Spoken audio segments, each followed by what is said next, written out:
Bismillahirrahmanirrahim.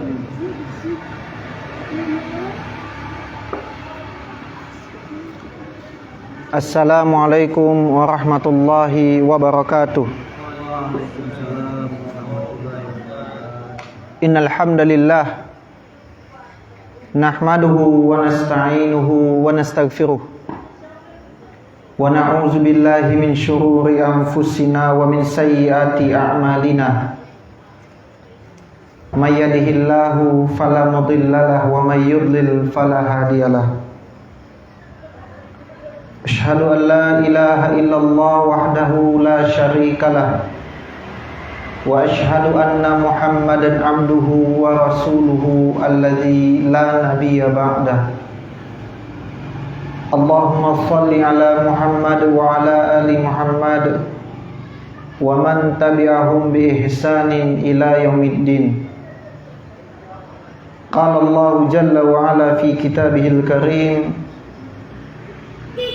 ya ayyuhalladzina amanu taqullaha haqqa tuqatih wa la tamutunna illa wa antum muslimun. Ya ayyuhan nasu taqu rabbakumul ladzi khalaqakum min nafsin wahidah wa khalaqa minha zawjaha wa batha minhuma rijalan katsiran wa nisaa'a. Wattaqullaha allazi tasaaluna bihi wal arham innallaha kana 'alaikum raqiba. Ya ayyuhalladzina amanu taqullaha wa qulu qawlan sadida yuslih lakum a'malakum wa yaghfir lakum dhunubakum wa may yuti'illaha wa rasulahu faqad faza fawzan 'azima.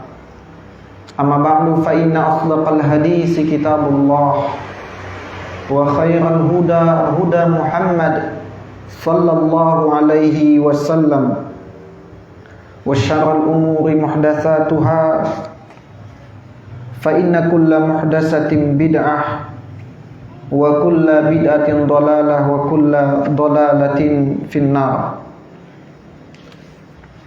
Ikhwani wal akhwat, a'azzani Allah wa iyyakum jami'an. Kembali tak bosan-bosannya kita bersyukur kehadirat Allah Jalla wa Ala, di mana Allah senantiasa mencurahkan segala nikmat kepada kita. Imma nikmat tersebut kita pinta dan Allah kabulkan, dan betapa banyak nikmat yang Allah anugerahkan kepada kita tanpa kita pinta. Kita tidak pernah meminta kepada Allah agar di setiap detik Allah berikan kepada kita karunia udara.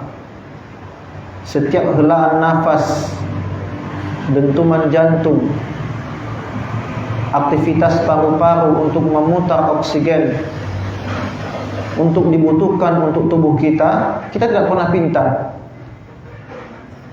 Atau ada di antara kita yang spesifik meminta diberikan udara pada hari ini? Tidak ada. Tapi yang tidak kita pinta itu Allah senantiasa memberikan kepada kita. Kita tidak pernah meminta kepada Allah agar lambung kita bekerja, tetapi Allah memberikan nikmat itu kepada kita. Kita tidak pernah meminta kepada Allah agar diberikan kesehatan jantung, kesehatan ginjal.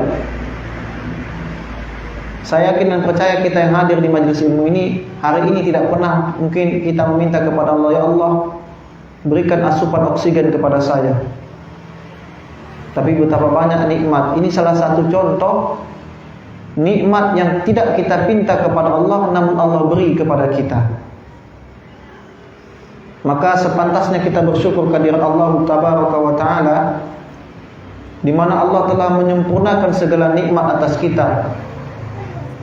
Ditambah nikmat yang paling besar dari itu adalah nikmat diberikan lezatnya menuntut ilmu syar'i. Ini nikmat yang sangat besar, nikmat yang sangat agung, karena tidak semua orang diberikan berada di atas nikmat ini. Nah, oleh karena itu senantiasa juga kami menyampaikan kepada kita bersama agar senantiasa berdoa di majelis ilmu, di salah satu waktu dan keadaan di mana doa itu makbul, diterima di sisi Allah Tabaraka wa Ta'ala, yakni di majelis ilmu. Kita minta kepada Allah diberikan keistiqomahan, tidak dicabut nikmat menuntut ilmu agama, tidak dicabut nikmat mengenal sunnah setelah Islam. Konsekuensi istiqomah di atas sunnah, karena merupakan nikmat yang sangat besar dibandingkan nikmat udara atau yang sebagaimana kita sebutkan di awal tadinya. Selanjutnya salawat serta salam, Allahumma shalli ala Muhammad wa ala ali Muhammad. Salam rindu kecintaan kita kepada Rasul sallallahu alaihi wasallam. Semoga Allah Tabaraka wa Ta'ala menyampaikan salam kerinduan kita kepada baginda Rasul sallallahu alaihi wasallam. Semoga dengan salam, salawat serta kerinduan kita kepada beliau itu menjadi hujjah bagi kita nantinya agar kita diakui sebagai umat Nabi sallallahu alaihi wa ala alihi wasallam. Ikhwani wal akhwat, a'azzanallahu wa iyyakum jami'an. Di antara bukti kerasulan Rasul sallallahu alaihi wasallam bahwasanya beliau berkata itu tidak dengan hawa nafsunya. Ya, Nabi sallallahu alaihi wasallam tidaklah berkata dikarenakan hawa nafsunya.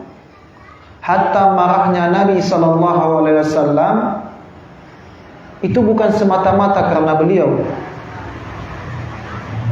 Dalilnya apa?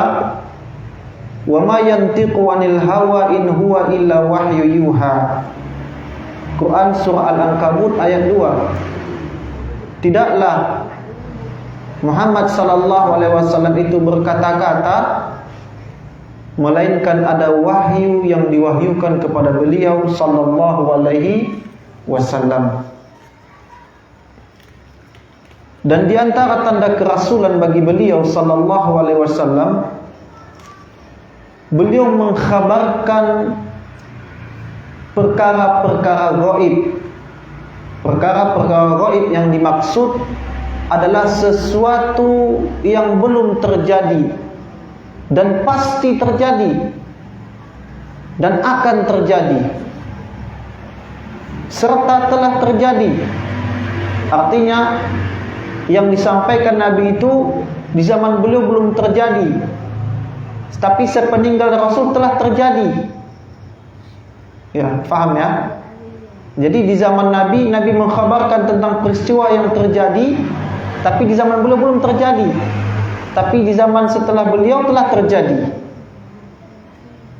Bukti bahwasanya Nabi sallallahu alaihi wasallam itu berbicara karena ada wahyu yang diwahyukan kepada beliau sallallahu alaihi wasallam. Maka khabar dari Nabi adalah kebenaran mutlak. Khabar berita dari Nabi apapun bentuknya adalah kebenaran mutlak. Berbeda dengan para kazzabun, dajjalun, para pendusta, para dukun. Mereka mengkhabarkan sesuatu karena mereka mendengar dari syaitan yang mencuri berita dari langit. Ya, ini sedikit menyimpang, menunjukkan bahwasanya Allah itu di atas langit.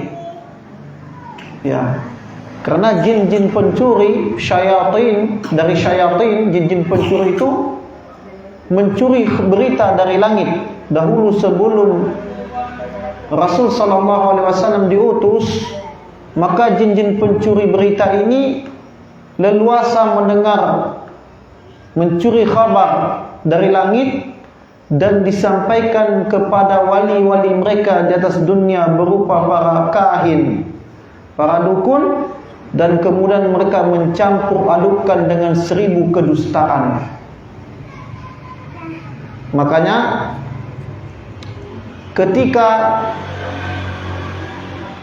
suatu negeri itu berada di dalamnya ahli tauhid, ahli hadis, orang yang mempelajari ilmu agama yang benar, maka dengan sendirinya berita-berita kebohongan dari para pendusta, imma dia yang berdusta atas nama agama, berupa berdusta atas nama Nabi, mengatakan ini hadis Nabi ternyata bukan, atau berdusta dengan ihwal-ihwal yang lain, dengan keadaan-keadaan yang lain,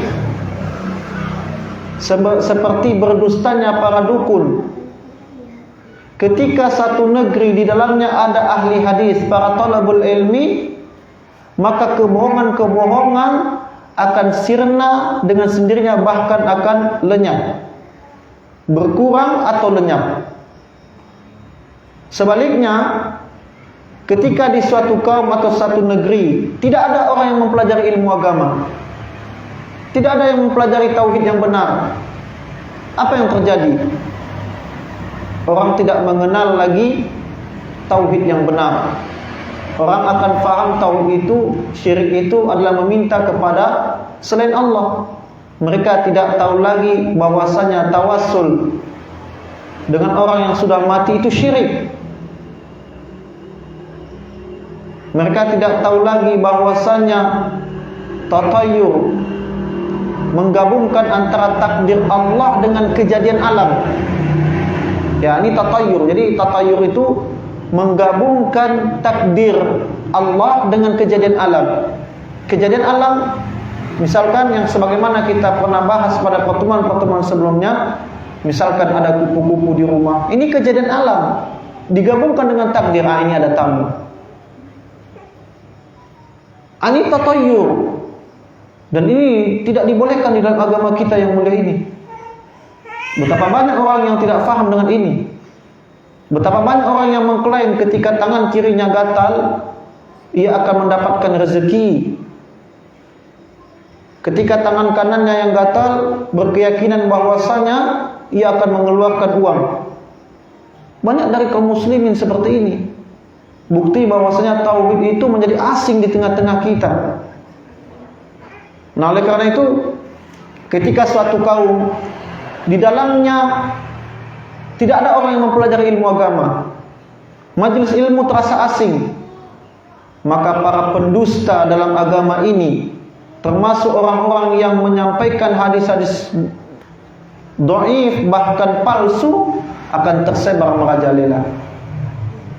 Begitu pula dengan keadaan Nabi SAW. Jauh sebelum Nabi diutus, para kahin, para dukun ini melalang buana menyampaikan kedustaannya.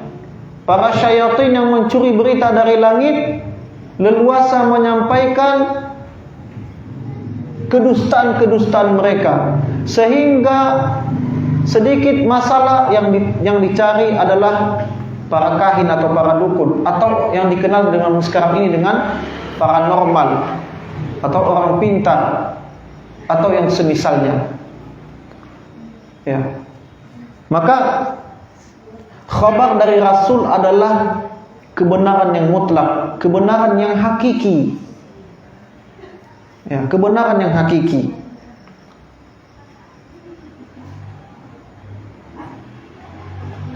Maka berbicara mengenai tanda kerasulan Nabi sebagaimana yang kita sebutkan di awal tadinya, kita akan membagi tiga poin, di mana ada khabar dari Nabi yang menggambarkan, yang mengkisahkan atau mengkhabarkan tentang keadaan yang telah terjadi.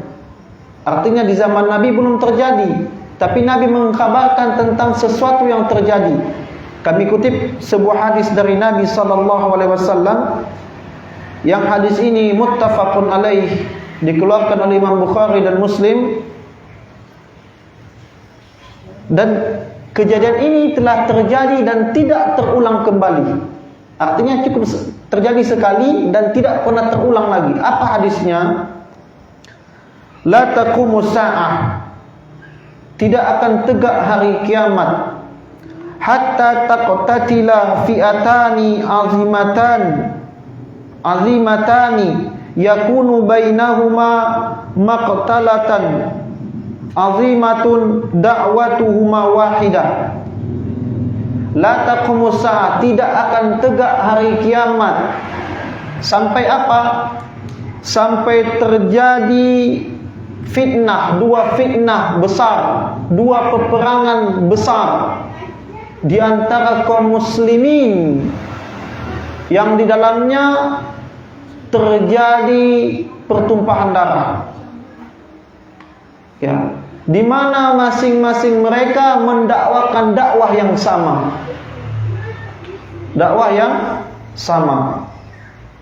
Dan sepakat para mufassir, para ahli hadis, yang dimaksud dengan peristiwa ini adalah perang Siffin.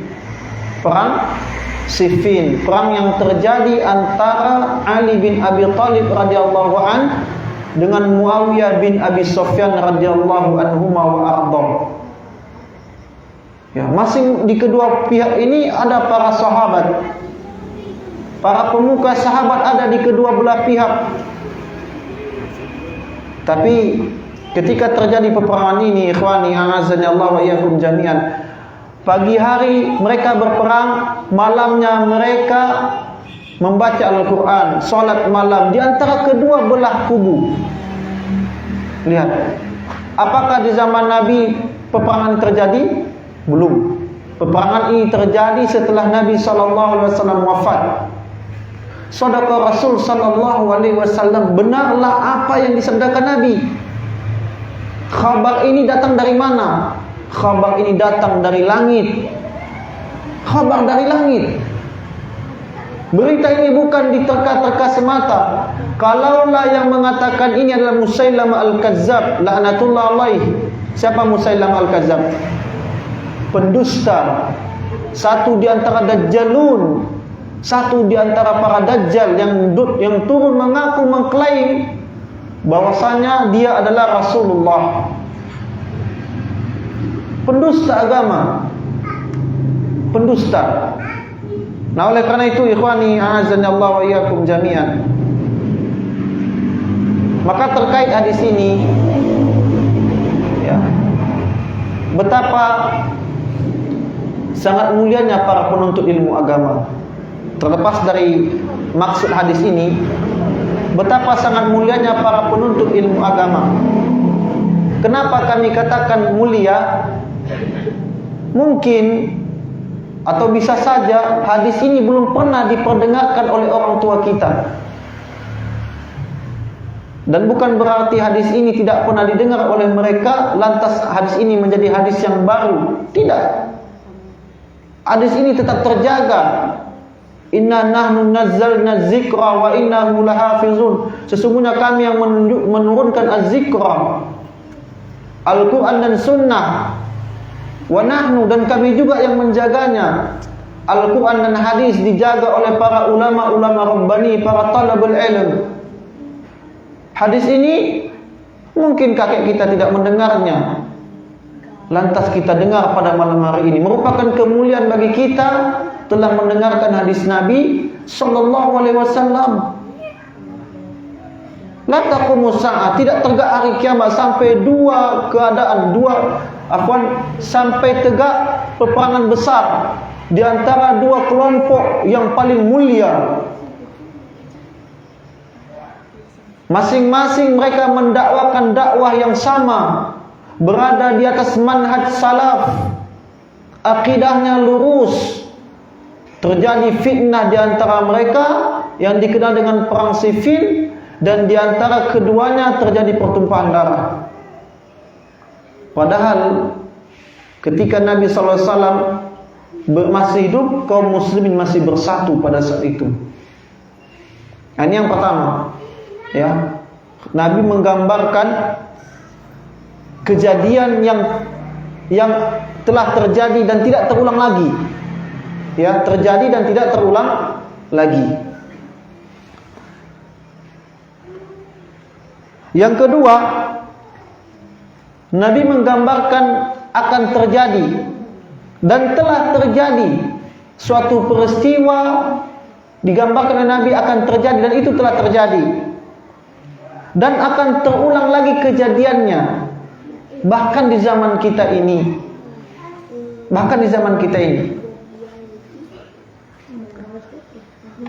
Apa contohnya Ustaz? Dalilnya adalah hadis yang diriwayatkan oleh Abu Hurairah radhiyallahu anhu. Yang hadis ini juga diriwayatkan oleh Imam Bukhari dalam kitab beliau, la taqumus sa'ah.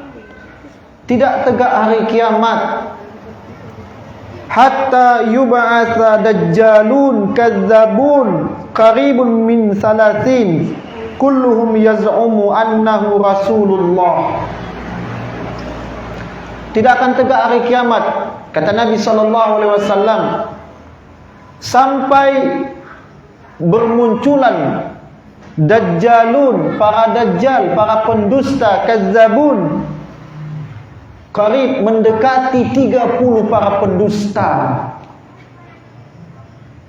dan masing-masing mereka mengklaim mereka adalah Rasulullah. Contohnya dua pendusta besar yang itu terjadi di zaman sahabat. Siapa mereka? Yang pertama adalah Al-Ansi, Al-Aswad Al-Ansi, mengklaim dirinya Nabi di Yaman pada saat itu, dan diperangi oleh kaum muslimin dan dibinasakan. Dan yang kedua adalah sebagaimana yang kita sebutkan tadi, Musailamah Al-Kadzab, yang dibunuh oleh Wahsy radhiyallahu an, ditombak oleh senjata yang sama yang digunakan oleh Wahsy ketika membunuh paman Nabi Hamzah bin Abdul Muttalib radhiyallahu anhu. Dan peristiwa klaim mengaku Nabi akan terjadi dan terulang kembali. Di antaranya yang sekarang ini adalah Mirza Ghulam Ahmad. Siapa yang pernah dengar Mirza Ghulam Ahmad? Pendiri Ahmadiyah di India. Lihat apa yang terjadi, kebinasaan atas dirinya. Ketika dia wafat, Allah nistakan dirinya. Orang-orang di sekelilingnya tidak tahu ketika ia telah meninggal dunia. Allah hinakan dirinya. Semua para pendusta mengklaim dirinya adalah utusan Allah, tapi di akhir hayat mereka ditimpakan kehinaan. Sampai kapan? Sampai datang Dajjal yang paling besar, Dajjal Al-Masih, yang dikhabarkan oleh Nabi sallallahu alaihi wasallam. Dia adalah pemimpin para Dajjal, yang dimana di antara kedua bola matanya tertulis huruf kafara. Tidaklah orang-orang yang akan melihat tanda itu sampai orang buta huruf mampu membaca tulisan itu. Para pendusta, Dajjal. Dan ini terulang. Betapa banyak? Kalau kita hitung-hitung yang mengaku Nabi sudah banyak, Ustaz. Ada Lia Eden, ada Ahmad Musaddiq. Di Indonesia ini banyak nggak yang mengklaim sebagai Nabi? Banyak. Mengklaim bahkan dirinya ada Jibril, ya kan?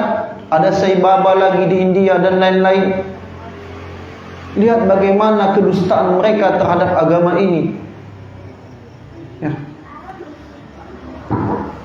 Kemudian, ikhwani wal akhwat, azani Allah wa iyyakum jami'an.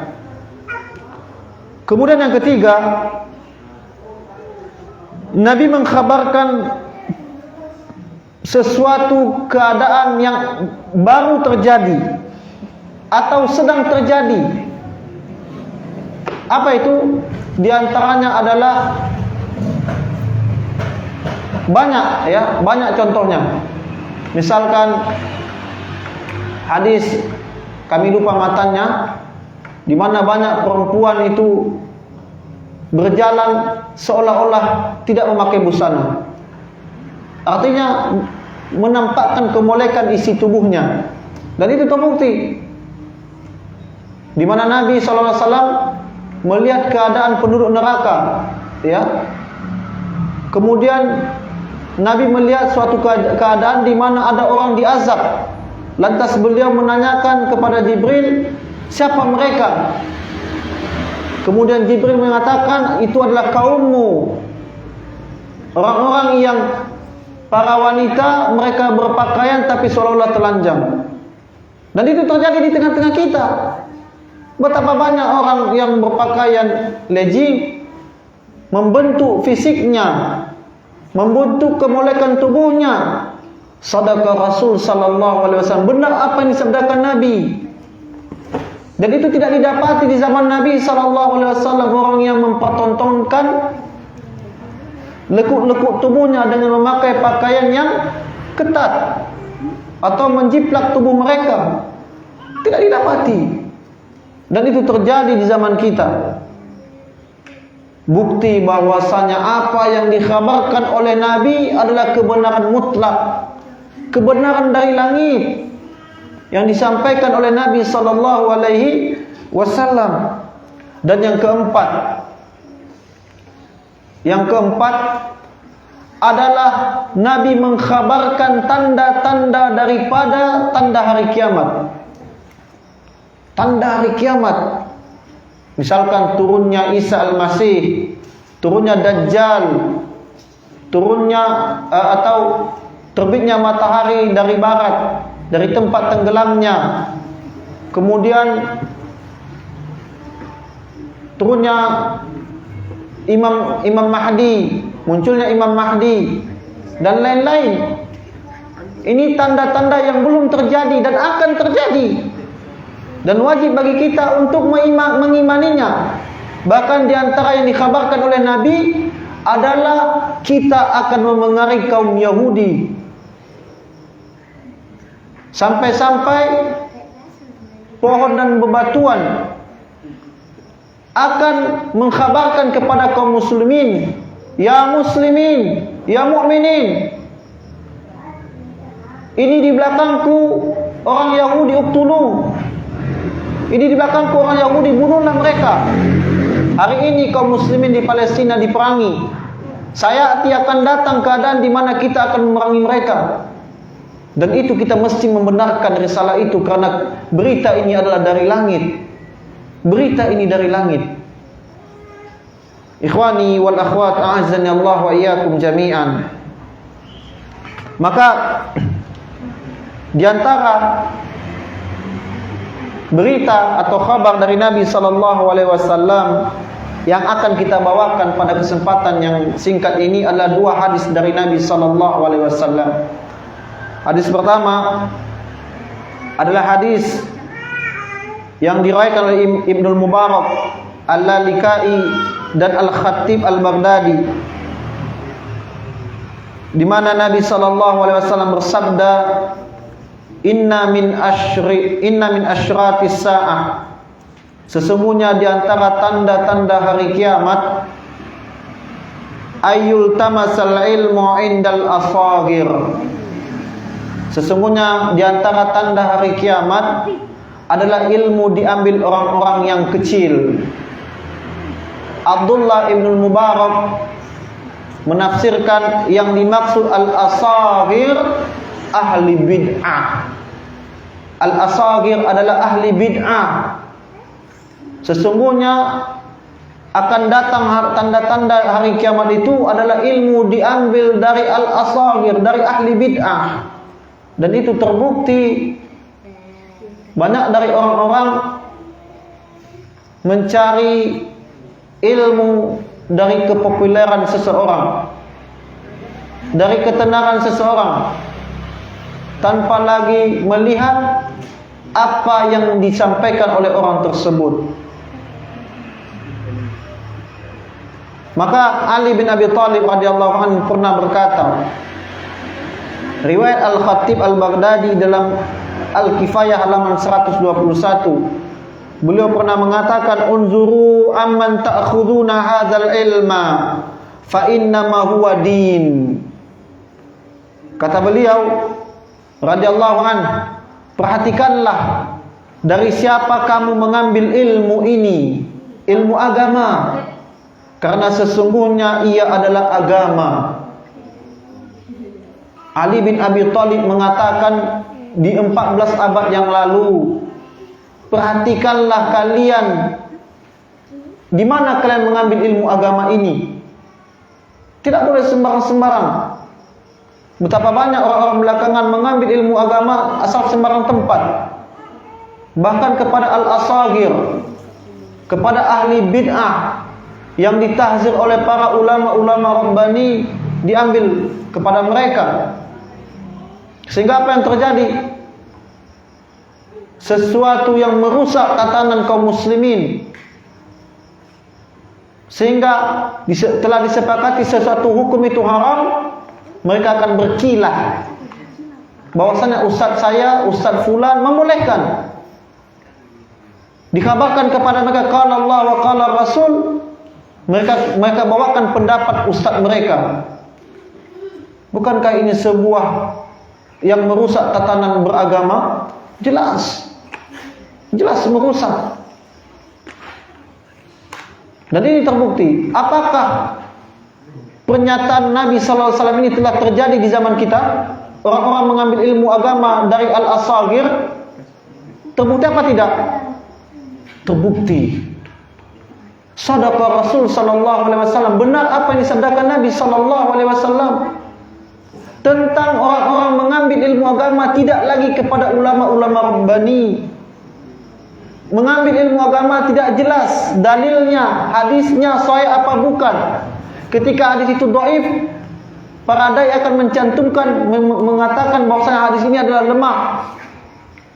Asal sembarang saja, sehingga apa yang terjadi?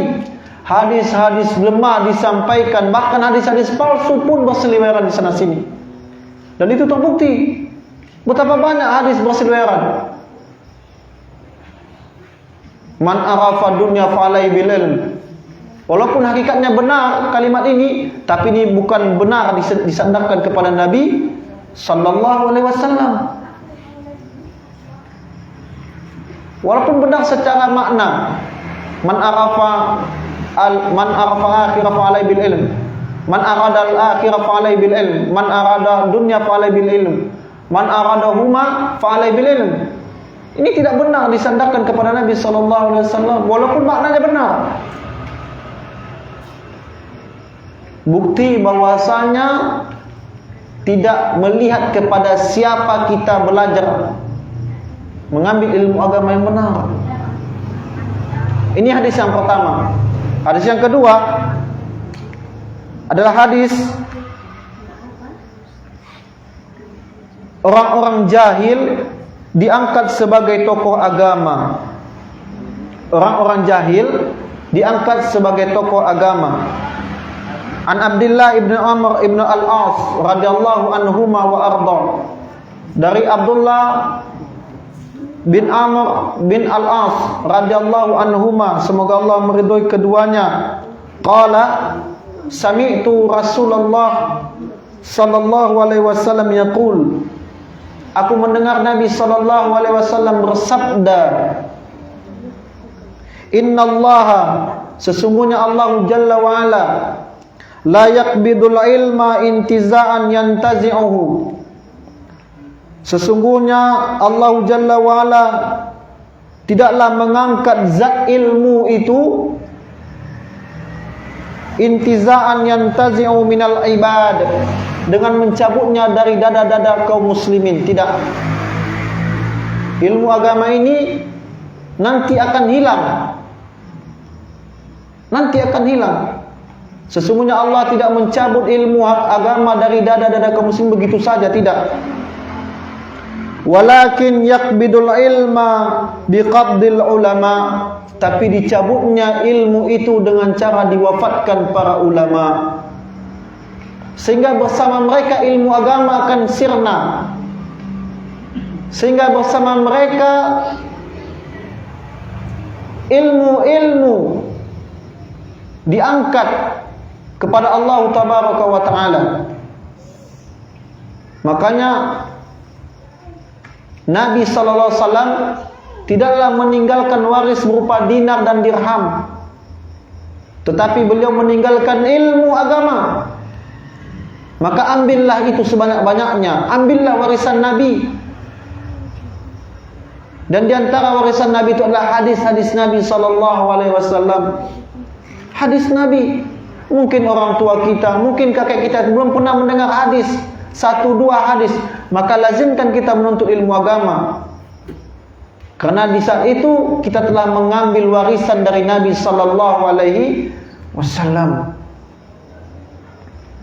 Walakin yaqbidul ilma biqabdil ulama, kata beliau, tetapi ilmu itu diambil dengan cara diwafatkan para ulama. Hatta idza lam yubqi aliman, sampai tidak tersisa sedikit pun orang yang alim, orang yang pintar agama.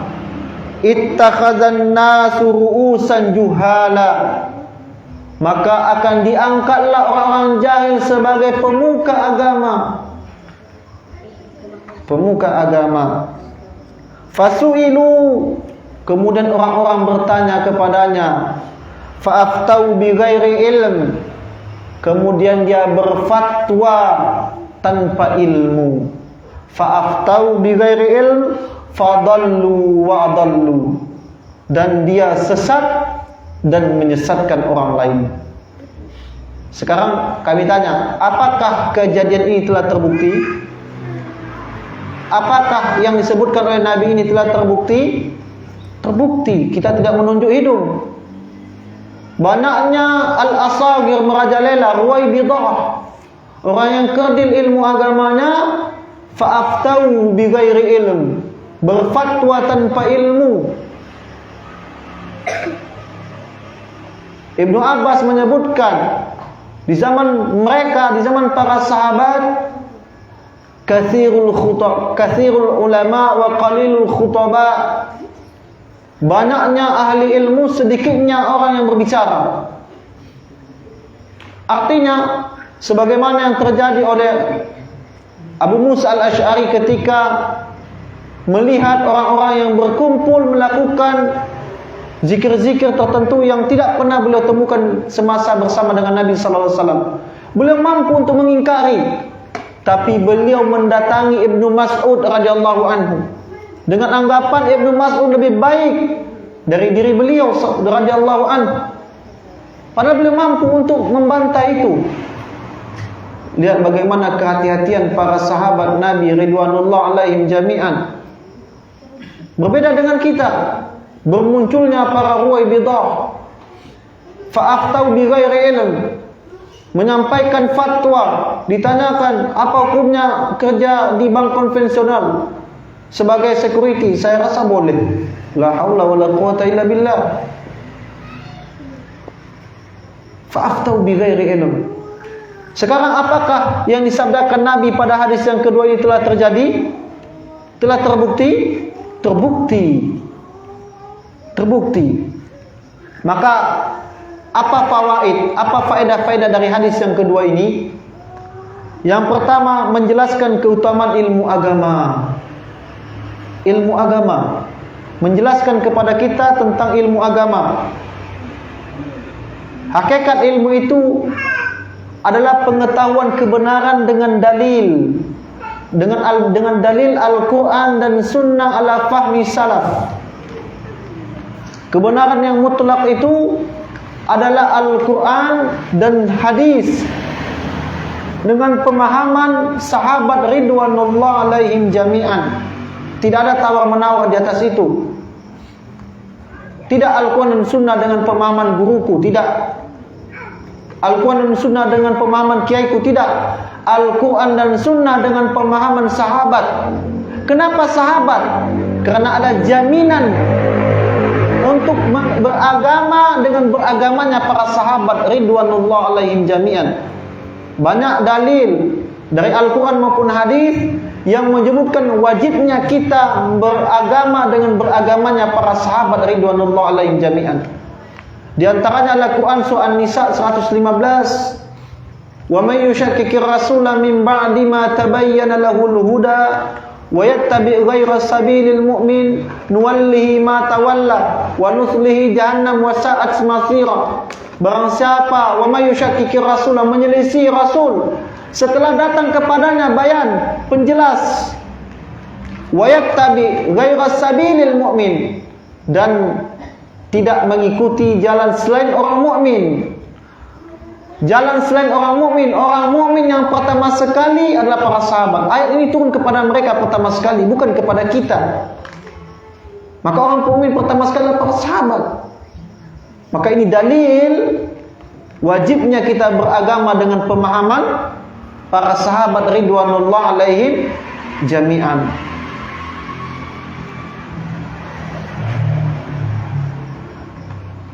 Maka ulama telah ijma' atau telah berijma' para ulama sebagaimana disebutkan oleh Ibnu Abdul Bar dan Ibnu Qayyim dalam kitab mereka, innal ilma ma'rifatul haq bidalilih.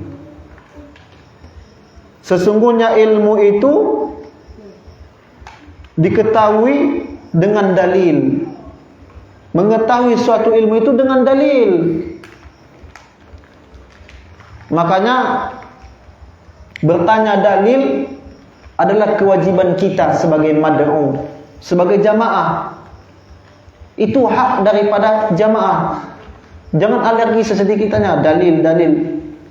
Enggak boleh baper para dai ketika ditanya dalil, karena itu haknya jamaah. Bertanya dalil. Sikit-sikit dalil jelas. Agama ini copy paste dari Nabi sallallahu alaihi wasallam tanpa dikurangi dan ditambah, tanpa dilebih-lebihkan dan dikurangi. Apa yang dibawa oleh Nabi, kita mesti berdiri di atas apa yang diperintahkan dan diajarkan oleh Nabi tanpa ditambah dan dikurangi.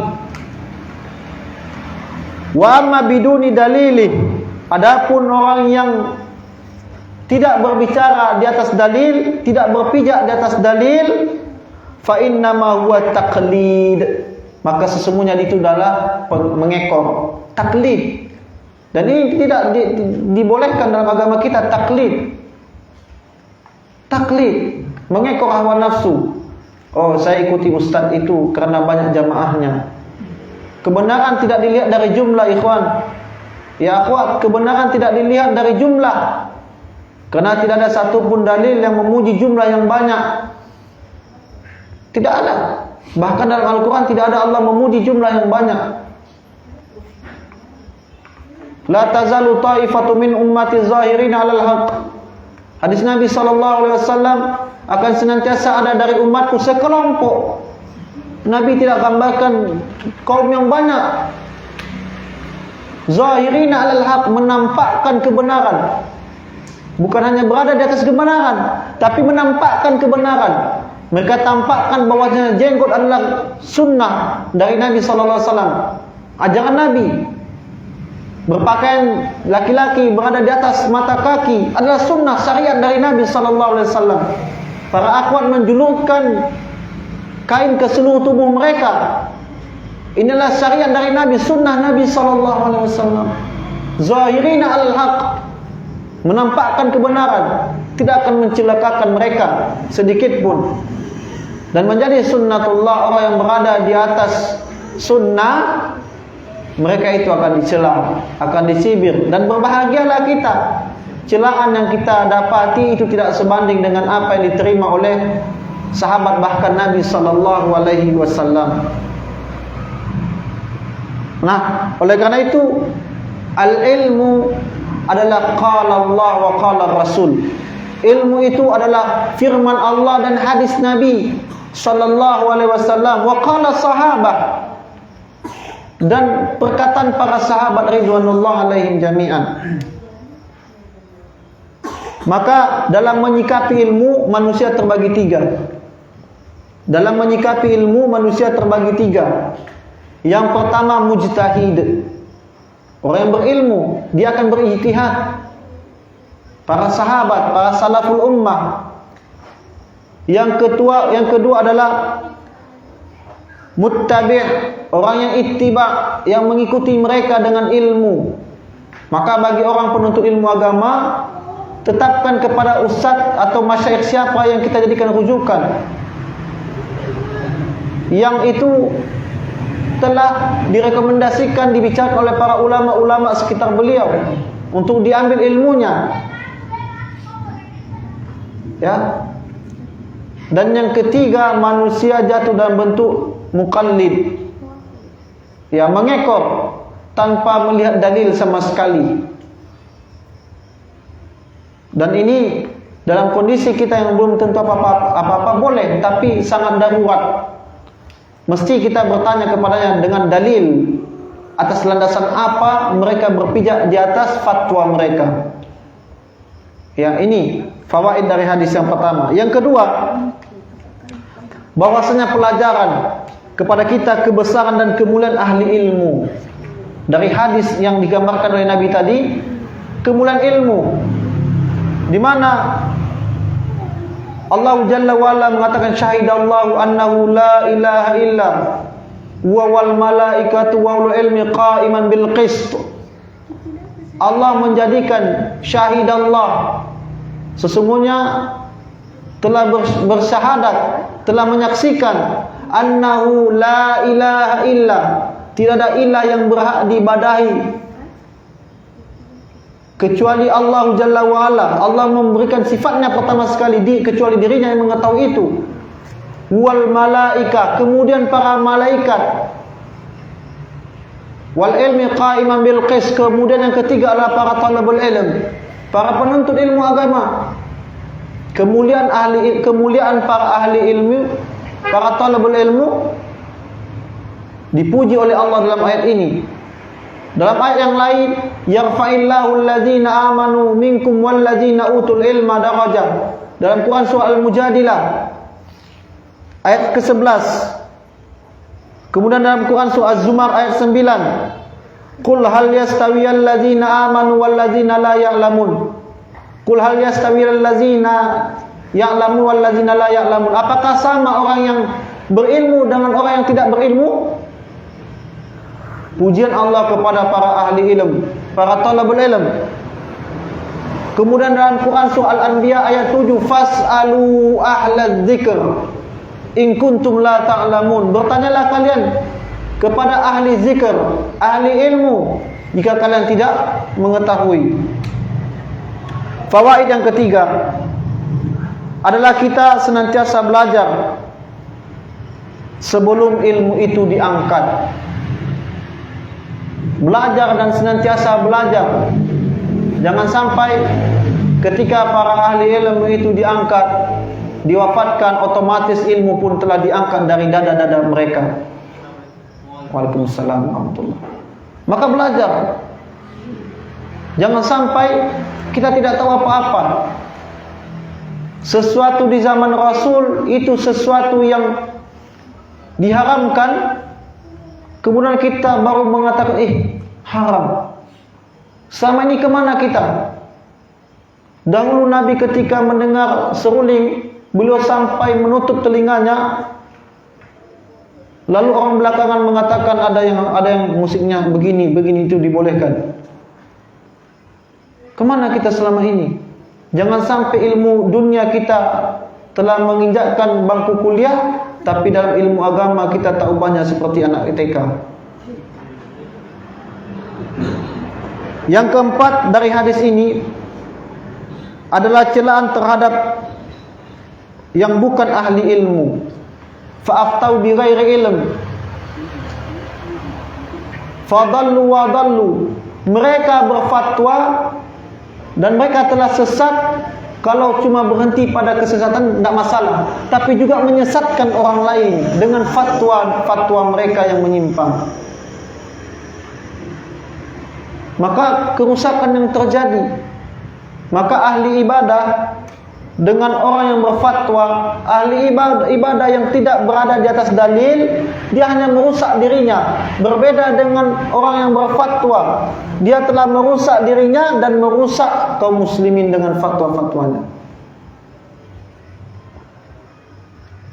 Yang kelima, fawaid dari hadis di atas adalah fatwa harus berlandaskan ilmu. Harus berlandaskan ilmu. Fa'aftau bi ghairi ilm. Tidak boleh kita berfatwa tanpa ilmu. Maka ketika kita diminta, maka obat daripada ketidaktahuan adalah bertanya. Dan jangan pernah kita merasa minder ketika ditanya dengan sesuatu perkara agama, kita katakan kita tidak tahu kalau memang kita tidak tahu. Karena Imam Malik pernah ditanya, orang Andalus datang kepada beliau bertanya dengan beberapa pertanyaan, kemudian sedikit yang beliau jawab, hingga orang itu berpaling dan merasa telah jauh-jauh pergi untuk bertemu Imam Malik, tapi pertanyaan tidak dijawab. Kemudian Imam Malik memanggil orang itu dan mengatakan, katakan kepada kaummu Imam Malik tidak tahu.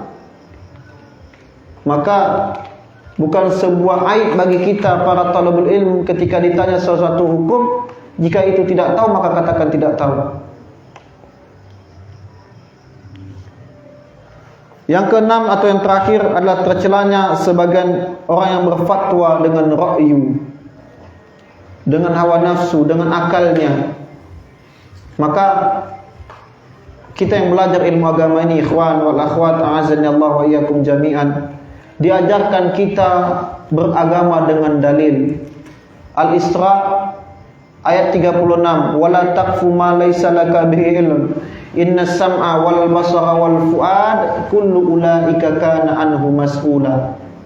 Wala taqfu, janganlah kalian berkata, mengamalkan, berpegang ma laysa laka bihi ilm, yang kalian tidak ada ilmu pengetahuan tentangnya. Inna sam'a, sesungguhnya pendengaran, wal basara, penglihatan, wal fuad, dan hati kalian, kullu ulaika kana anhu mas'ula. Karena kesemuanya itu akan dimintai pertanggungjawabannya di hadapan Allah Rabbul Izzati wal Jalalah. Karena berbicara, berfatwa tanpa ilmu adalah sebuah dosa besar. Hadis yang diriwayatkan oleh Abu Dawud, man afta bi ghairi ilm, wa fi riwayat ukhra man uftiya bi ghairi ilm, barang siapa berfatwa tanpa ilmu atau barang siapa mendapatkan fatwa tanpa ilmu, kana ismuhu ala man afta, maka sesungguhnya dosanya adalah dosa orang yang menyampaikan fatwa itu.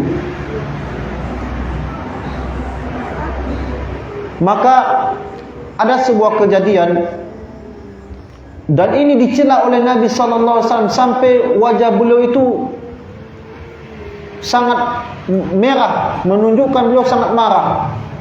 Di mana ada seseorang, yang hadis ini diriwayatkan Abu Daud dari Jabir bin Abdullah radhiyallahu an, seseorang yang terluka kepalanya pada suatu keadaan. Kemudian orang ini bertanya kepada sahabat-sahabatnya, hal tajiduna li rukhsatan fi tayammum, apakah kalian melihat ada bagiku rukhsah, kemudian untuk tayamum, karena kepalanya pecah, berdarah.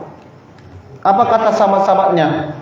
Faqalu ma najidu laka rukhsatan wa anta taqdiru 'alal ma', kami tidak melihat kepadamu rukhsah sementara engkau mampu untuk mandi.